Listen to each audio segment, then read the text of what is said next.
meu nome é Mariana Nabor. Está começando mais uma edição do Minuto Saúde. Aqui, cada segundo conta quando o assunto é cuidar melhor de você. E nesse espaço vamos falar de forma simples, direta e responsável sobre saúde, qualidade de vida e prevenção. Então fica com a gente porque o Minuto Saúde já começou. E vamos introduzir a nossa convidada na conversa. É a professora universitária e médica endocrinologista pediátrica, Ana Cláudia Silva Reis. Professora, se me permitir, vou te chamar assim de uma forma carinhosa. Professora, muito bem-vinda. Muito obrigada. Pode me chamar assim. Professora, vamos começar então já com a primeira pergunta, até para o pessoal de casa conhecer mais sobre o assunto, que é vitamina D na infância. Certo. O que é a vitamina D e por que ela é importante? Certo. Então, a vitamina D, apesar de ser assim chamada, ela é na realidade um hormônio que tem um papel crucial na absorção do cálcio e do fósforo, que são muito importantes na formação óssea, ao longo de toda a vida, mas especialmente na infância. Então, alguns de vocês devem se lembrar, no passado era bem comum ver aquelas crianças com as perninhas bem arqueadas, né, as perninhas tortas, que tem a ver com essa deficiência aí que era comum no passado, né, por carência mesmo, tá? E ela tem hoje em dia também um papel já documentado no nosso sistema imunológico, e, na realidade, ela parece influenciar na expressão de vários genes do nosso corpo, centenas de genes. Então, é muito provável que a gente ainda não conheça exatamente todos os papéis dessa vitamina D. Interessante, né? E como que o nosso corpo obtém a vitamina D? Explique para nós. Sim, esse é o grande ponto hoje em dia, né? Através do sol. Então, a exposição solar, a exposição aos raios ultravioleta, e veja bem, isso teria que acontecer idealmente com o sol mais a pino, com braços e pernas descobertos, sem protetor solar, né, que os dermatologistas não nos escutem, e num período que varia de 10 minutos a meia hora, pelo menos 3 vezes na semana. E aí, hoje em dia, com as evidências que temos, né, dos riscos da exposição solar, não se recomenda mais esse banho de sol, né? Não que as crianças não devam brincar ao ar livre, né, e ter alguma exposição solar, mas essa exposição ao sol com a meta de obtenção da vitamina D, que era muito recomendada, né, para os bebezinhos, a gente já não faz mais, tá certo? E aí, além do sol, então o sol, a ação do raio na nossa pele vai fazer uma reação, né, que vai levar, em última instância, à produção da vitamina no nosso corpo.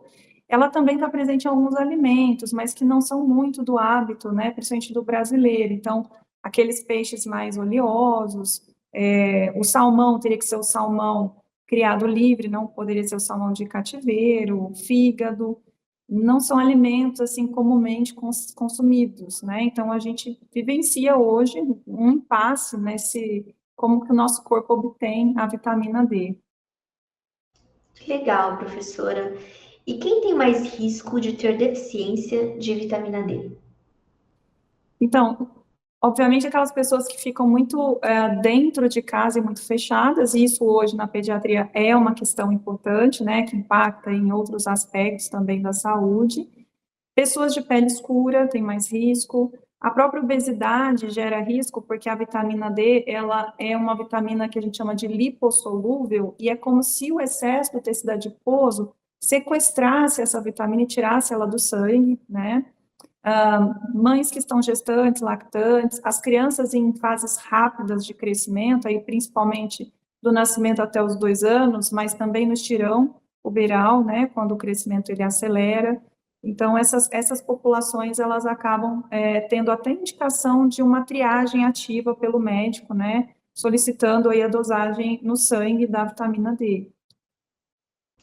Entendi, professora. E quais sinais podem indicar a falta da vitamina D, principalmente na área da pediatria? Quando o papai e a mamãe, por exemplo, É, começam a ter começam a observar a criança e ver alguma, não, talvez precise procurar um médico, talvez seja simplesmente a falta da vitamina D.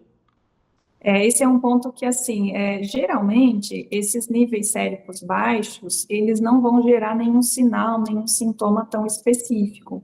A doença raquitismo, que vai gerar algumas deformidades ósseas, algumas alterações de comportamento, ela é uma doença já avançada, né? Como eu disse, a gente não costuma ver com frequência hoje em dia.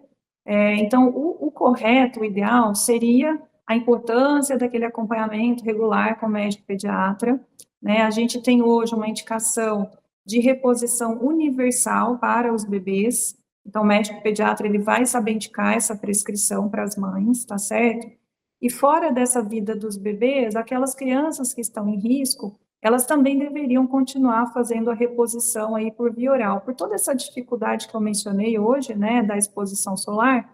Então, existe a necessidade de uma prescrição médica, não é para sair comprando vitamina D na farmácia, não é toda a vitamina D que é, vamos dizer, de boa qualidade, né, então precisa de uma prescrição, tá certo? Porque na deficiência mais leve, ela é totalmente assintomática.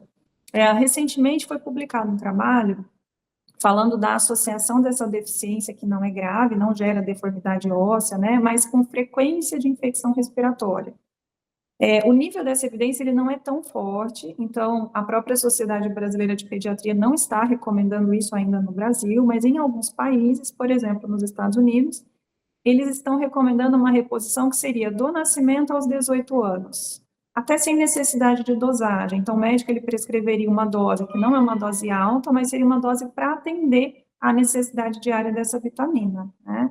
A Sociedade Brasileira de Pediatria, ela recomenda essa reposição para os bebês, então a gente tem um protocolo dessa prescrição que é seguido nas consultas de rotina mesmo, e se o profissional de saúde identificar que a criança é de grupo de risco, ele pode fazer a solicitação do exame e a prescrição adequada.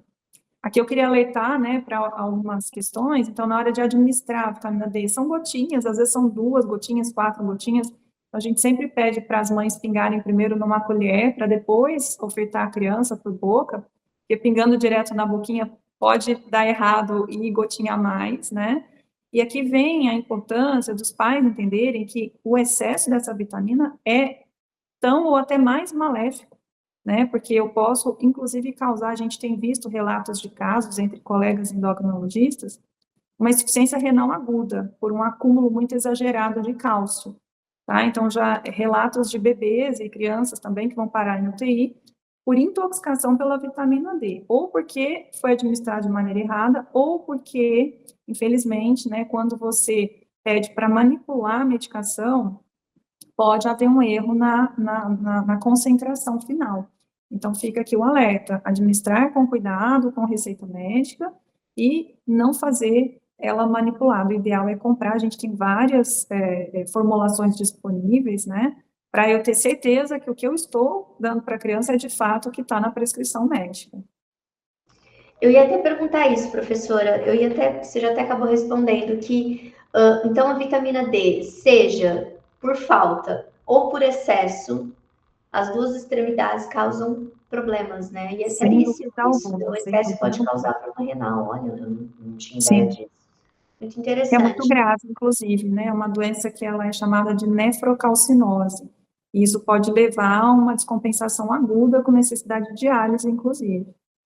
Nossa, é muito sério mesmo, né?